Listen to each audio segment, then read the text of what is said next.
All right, this is Senate Institutions. Today is April 30th, 2026. And we have two bills to work on. And the first one is a possible vote, which is H635 relating to eliminating Department of Corrections supervisory fees. We heard additional testimony yesterday. We are considering the bill as passed by the House. And John Gray, Legislative Counsel, is here. Do you have any to tell us? So I'm happy to walk through it if you would like a walkthrough. I can also just do a high-level walkthrough if you don't want me to go word for word. I don't have particular things that I'm concerned about to go out to you, which is I think your question, but I'm happy to just kind of tell you why there are the sections that there are. I think it's pretty obvious from the first page, which is the core piece. So H635, and please tell me if you don't want me to. A high-level walkthrough would be great. Okay. So this is just removing the authority in Title 28 for the Commissioner of Corrections to impose supervisory fees, which I think you guys talked about yesterday. So that's the main thing. I'm going to skip past 12 and come back to it. That change, which is the core change in the bill, is actually on the top of page 2. It strikes the authority. The Commissioner is charged with the following responsibilities: to collect a fee of up to 30 per month, etc.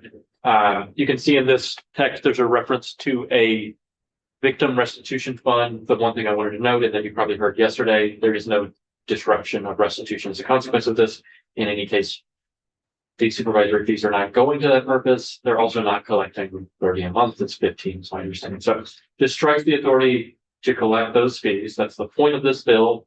And as a corollary consequence, the subdivision 12 here, which charged the commissioner with entering into contract with private collections agencies for collection of those fees, you would strike a reference to supervisory fees because you would no longer be imposing them. So there's just nothing to collect. That is the core of the bill. Section 2, I would say, is clarifying language. So Section 1 removes the authority to impose them, and then Section 2 prohibits imposition of the supervisory fees, whether directly or indirectly. This is really for clarity. If you've removed the authority, then they can't do it, but this is saying you're prohibited from doing so. And then you might have questions about, well, what about existing fees that have been collected? And that's what the remainder of this section speaks to. Subsection B says, forgive all of the outstanding fees, eliminate references in the online portal. C says, cease any efforts to collect if you have ongoing efforts, including through specific measures we know the department is capable of taking. And then page 3, subsection B clarifies that failure to pay these fees won't constitute a violation of your conditions. That is my understanding is that's already the case, but this is, again, really a clarifying section. Section 3 is quite simple. This is something that is automatically done effectively, even if you don't have this section here. Under the Administrative Procedure chapter, there is a process by which when the underlying authority for a rule is repealed, you are meant to get rid of the rule that originated from that underlying authority that doesn't exist anymore. However, there's a part of it which is required notification. So this section is telling DOC, look for each rule that is passed under the authority of this now repealed section. For each, notify the Secretary of State so that it can be repealed. And it's repealed by operation of law anyway, but remove it from the books.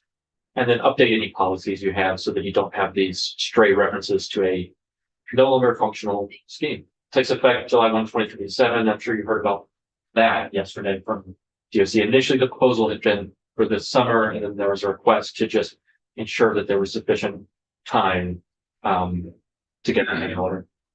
That is so. It's simple. It really is just you take one thing away. It's removing the authority to impose supervisory fees by the Commissioner of Corrections.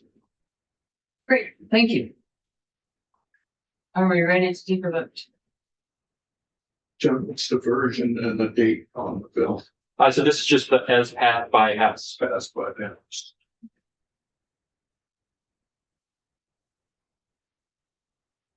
Are we ready to take a vote? Yes.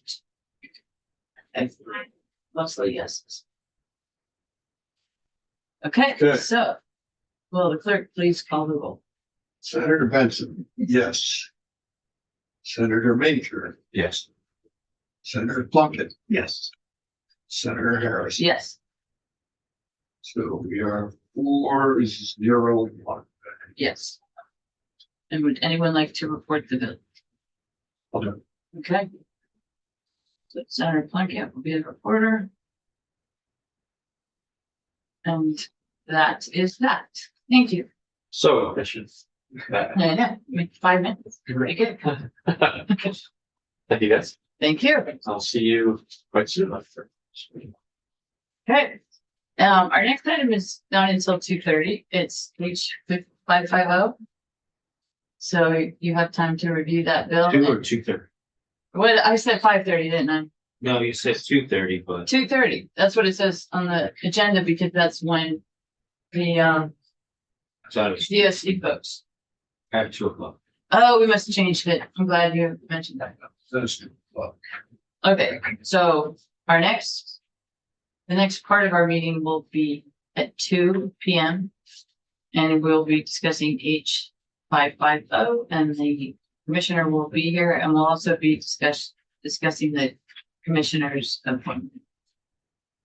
So we are adjourned.